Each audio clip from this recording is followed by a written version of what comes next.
সর্বপ্রথম জান্নাতীদেরকে কি খাওয়ানো হবে জানেন? মাছের ভুনা কলিজা। মাছের ভুনা কলিজা পেয়ে জান্নাতীরা কোপায় ফেলবে, খাইতে খাইতে শেষ।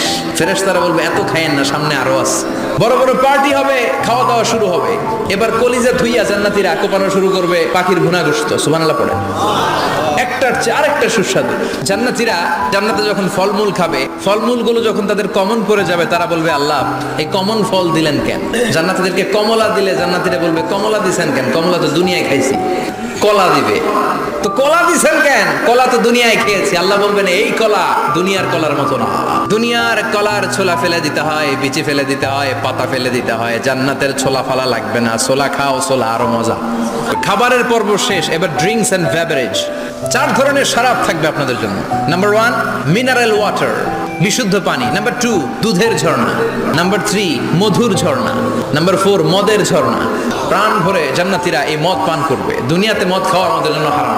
আমরা দুনিয়াতে মদ খাবো না, জান্নাতে যে খাবো কোপায়া।